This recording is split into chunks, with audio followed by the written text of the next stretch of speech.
So page 44, I'm just going to jump back here so we know what we're talking about. And how are they all to be kept in check, kept from rebelling? And the second method was a gauze veil with a fringe, the era of equality and new Solovki, self-guarding by the prisoners, self-supervision, self-verification, company commanders, platoon commanders, squad leaders, all from among the prisoners themselves, and their own amateur stage shows, and their own self-amusement. And beneath this terror and this fringe, what kind of people were there? Who? Genuine aristocrats, career military men, philosophers, scholars, painters, actors, lyceum graduates. Because of their upbringing, their traditions, they were too proud to show depression or fear, to whine and complain about their fate, even to friends. It was a sign of good manners to take everything with a smile, even while being marched out to be shot. Just as if all this Arctic prison in a roaring sea were simply a minor misunderstanding at a picnic, to joke, to make fun of the jailers. So there was an elephant on the money and in the flower bed, so there was a goat in place of a horse. And if the 7th company was made up of actors, then its company leader had been to Kunst. And if there was a person named Berry Yagoda, then he, of course, had to be chief of the berry dryer. And that is how those jokes came about, which got past the ignoramus censors of the magazine. And those songs, Georgy Mikhailovich Ostorgin used to walk around and mock. Comment vous portez-vous on this island? Alake, come alake.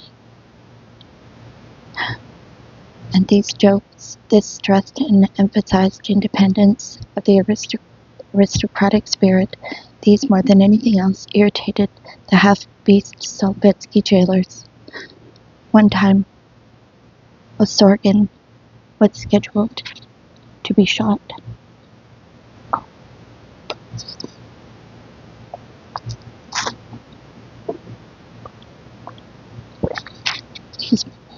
And that very day, his young wife, and he himself was not yet 40, disembarked on the wharf there. And Ostorgin begged the jailers not to spoil his wife's visit for her. He promised that he would not let her stay more than 3 days, and that they could shoot him as soon as she left. And here is a kind of self-control that's meant. The sort of thing we have forgotten because of the anathema we have heaped upon the aristocracy.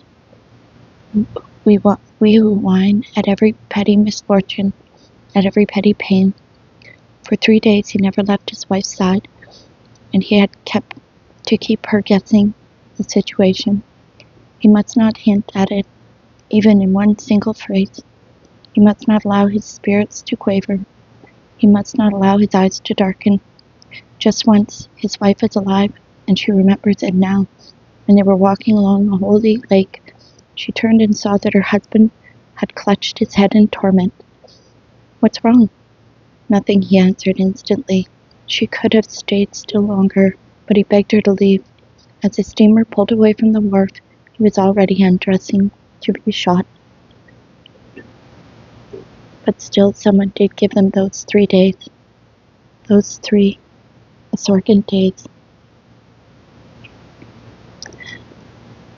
Like other cases, show how far the Solzhenitsyn regime was from having donned the armor of a system. The impression is left in the air of Solovki's strangely mingled extreme cruelty with an almost benign incomprehension of where all this was leading, which Solzhenitsyn characteristics were becoming the embryo of the great archipelago, and which were destined to dry up and wither on the bud. After all, the Solzhenitsyn Islands people did not yet, generally speaking, firmly believe that the ovens of the Arctic Auschwitz had been lit right there, and that its crematory furnaces had been thrown open to all who were ever brought there. But after all, that is exactly how it was. People there were also misled by the fact that all their prison terms were exceedingly short. It was rare that anyone had a 10-year term, and even 5 was not found very often. Most of them were 3, just 3, and this whole cat-and-mouse trick of the law was still not understood. To pin down and let go, and pin down again and let go again. And that patriarchal failure to understand where everything was heading could not have failed entirely to influence the guards from among the prisoners also, and perhaps in a minor way, the prison keepers themselves.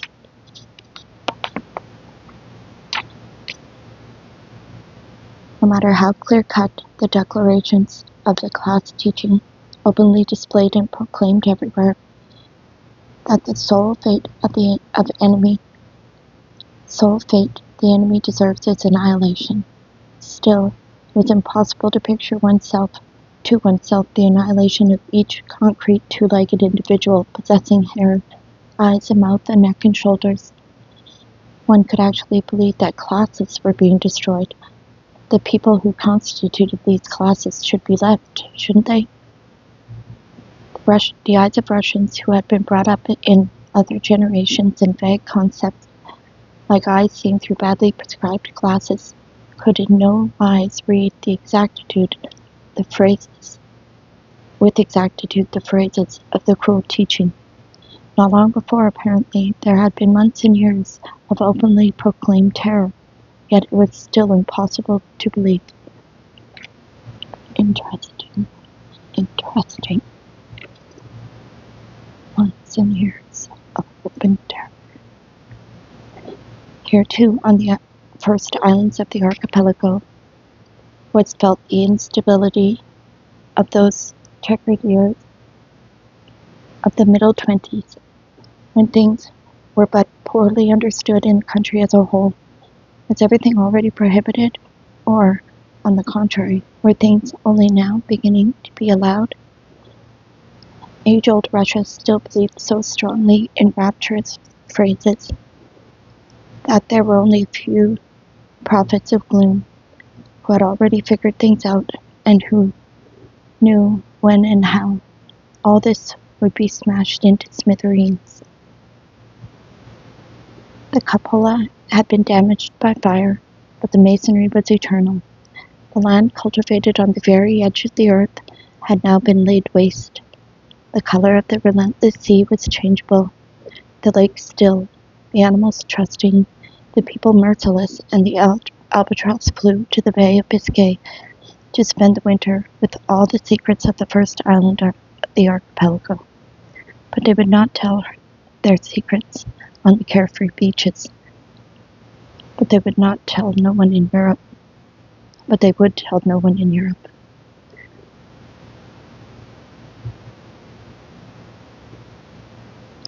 A fantastic world, and one of the main short-lived fantasies was this. Camp life was run by white guards. So Kurilka was not a chance phenomenon. Baby. Here's how it worked. In the whole Kremlin, the only free Chekist was a camp duty officer. Guarding the gates, there were no watchtowers, and patrolling the island and catching escapees were up to the guard. Other than free people, they recruited into the guard ordinary murderers, counterfeiters, and other habitual criminals, but not the thieves. But who was there to take charge of the whole internal organization? Who was to run the administrative section? And who were to be the company and squad commanders? Not certainly the priest, nor the sectarian prisoner. Baby, come here. Sorry. Nor the new economic policy men, nor the scholars, nor the students. There were no few students there too, but a student's cap on the head of a Solovetsky prisoner was considered a challenge, an impudence. a black mark, and an application to get shot. Baby! It was former military men who could do this best. And what military people were there other than white officers? And that's without any special deal, and hardly as the result of any well-thought-out plan. The Solzhenitsyn cooperation of the Czechs and the White Guards began. Where were the principles of either? It is surprising, astonishing, only to someone used to social analysis on a class basis and unable to see differently, but to such an analyst everything in the whole world is bound to be astonishing, because the world and human beings never fit into his previously set grooves. And the Solzhenitsyn prison keepers would have taken the devil himself into their service, given that they had not been given red personnel. It had been decreed prisoners should supervise themselves, in other words, oppress themselves, and who was there to whom this could better have been entrusted? And as for the eternal officers, the military breed, how could they forego taking into their own hands at least the organization of camp life, camp oppression? Just how could they stand aside submissively, watching someone else take charge incapably and mess everything up? We have already discussed earlier in this book the subject of what shoulder boards do to the human heart. And just bide your time, the day will come when the red commanding officers will be arrested too, and how they will fight for jobs in the camp guards, and how they will long to get a hold of a turnkey's rifle just so as to be trusted again. I already said that Malyuda Skirtov had just summoned us. Well, and the White Sea Guards must have felt much the same. All right, we're lost anyway, and everything is lost. So what difference does it make? Why not? Then too, the worse the better. We'll help you make a hellhole out of Slovakia, of a kind that never existed in our Russia, and your reputation will be all the worse. And then all the rest of our boys agreed. So what am I supposed to do? Sit in the warehouse as a bookkeeper like a priest? Nonetheless, the most fantastic Solzhenitsyn story was not just that alone, but the fact that, having taken over the administrative section, the White Guards began to put up a fight against the Czechs. It's your camp on the outside, so to say, and ours on the inside. And it was the business of the administrative section to decide who worked where and who would be sent where. You don't meddle outside, so you don't meddle inside. Not very likely for that, for after all, the information and investigation section, the ISCH, had to have the whole inside of the camp speckled with its stoolies. This was the primary and the dreadful power in camp, the ISCH, and the security officers were also recruited from among the prisoners, the crowning glory of prisoner self-supervision. And that was what the White Guard administrative section, the ACH, took upon itself to do battle with. All the other sections, the cultural and educational section and the medical section, which would have such great significance in future camps, were both frail and pitiful here. And the economic section, headed by Frankel, was also merely vegetating. It engaged in trade with the outside world and ran the non-existent industry. The paths of its future grandeur had not yet been plotted. So it was the two powers, the ISCH and the ACH, that fought it out.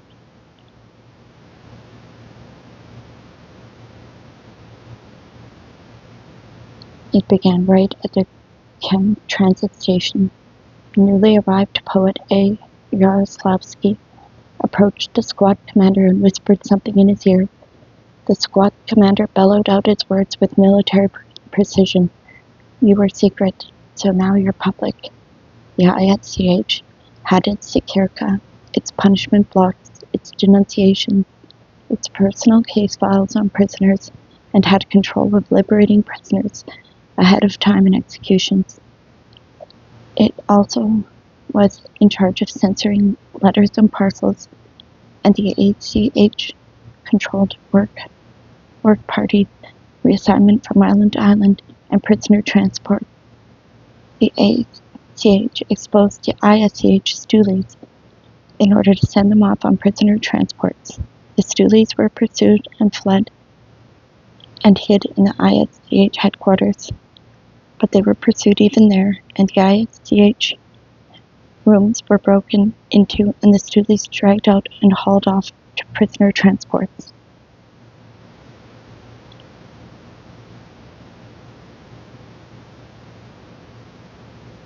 So the Czechists versus the White Guards. The police versus the officers. The stoolies, the proletariat versus the officers and noblemen, the bourgeoisie. I guess. Maybe. They were dispatched to Kondrastov to logging camps, and there the fantastic story went right on. In Kondrastov, the exposed and ruined stoolies published a wall newspaper entitled Stukak Stoolie, and in it, with sad humor, they further exposed in each other such sins as being over-pampered and the like. At this point, the heads of the ISCH brought charges against the eager beavers of the ACH, lengthened their terms, and sent them to Sekirka. But the ISCH defense was complicated by the fact that an exposed informer, in the interpretation of those years, was considered a criminal. Article 121 of the Criminal Code.